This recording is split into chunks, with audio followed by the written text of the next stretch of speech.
Oyez, oyez, braves gens, de tout temps l'histoire a été parsemée d'une multitude d'expressions et de gestes que vous employez encore aujourd'hui, mais sans vraiment connaître leur origine ou leur véritable signification. Eh bien, je vais me faire un plaisir de vous les expliquer. Allez, c'est parti!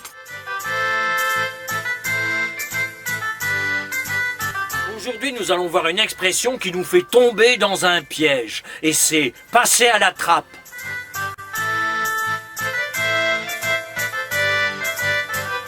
De nos jours, vous utilisez cette expression pour dire que vous ou une personne est oubliée ou que vous êtes écarté de quelque chose. Par exemple, avant j'étais passionné par les rongeurs, surtout les souris et notamment Mickey. Mais aujourd'hui, ils sont tous passés à la trappe.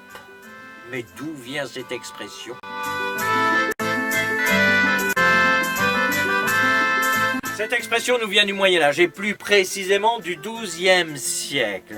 Et elle est empruntée au domaine de la chasse. La trappe était un piège qui servait à capturer des animaux. Ce piège consistait à faire un trou et à le cacher par des branchages. Au XIIIe siècle, la trappe devient une ouverture cachée dans un plancher et s'applique par la suite au théâtre pour permettre à un comédien de disparaître de la scène rapidement, comme par magie. Passer à la trappe évoque le fait que quelqu'un ou quelque chose est oublié aussi rapidement que disparaît un personnage sur la scène d'un théâtre. Voilà d'où vient cette expression.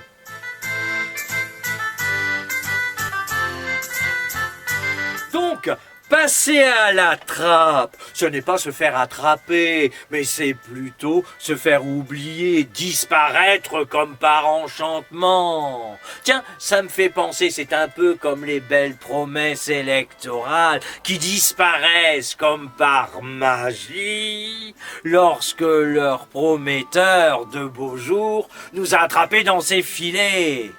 Ne soyez pas déçus, elles réapparaîtront tant que nous voudrons bien nous faire attraper. Allez, au revoir et à bientôt. Au revoir.